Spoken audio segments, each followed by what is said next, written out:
Hi అండి అందరికీ. ఎలా ఉన్నారు? అందరూ బాగున్నారా? మనం మార్కెట్కి వెళ్ళిన ప్రతిసారి దొండకాయల్ని ఫ్రై కోసమే తీసుకురాలేం కదండి. ఒక్కోసారి తక్కువ కూడా తీసుకొచ్చుకుంటాం కదండి.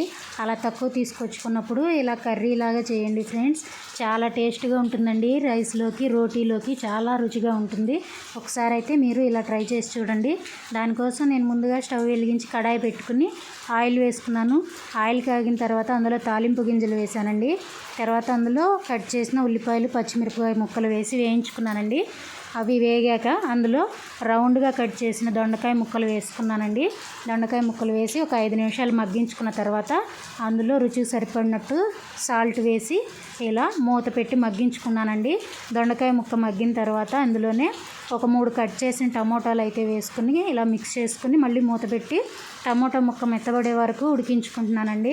టమాటా ముక్క కూడా మెత్తబడిన తర్వాత ఇందులో మన కారం ఎంత తినగలమో అంత దానికి తగ్గట్టుగా కారం వేసుకుని దాంట్లో మంచిగా కలిపి వాటర్ పోసుకోవాలండి.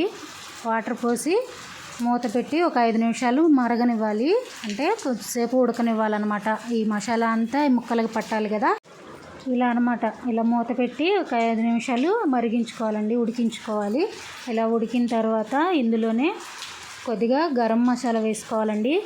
గరం మసాలా వేసుకుని గరం మసాలా కూడా పచ్చివాసన పోయే వరకు ఉంచుకుని స్టవ్ ఆఫ్ చేసుకోవాలండి. స్టవ్ ఆఫ్ చేసుకుంటే మనం రైస్తో, రోటీతో దేనితో అయినా కూడా చాలా రుచిగా ఉండే దొండకాయ కూర అయితే రెడీ అయిపోతుంది ఫ్రెండ్స్. నచ్చిందా మీకు? నచ్చితే ఒక లైక్ చేయండి. మన ఛానల్ సబ్స్క్రైబ్ చేసుకోండి ఫ్రెండ్స్.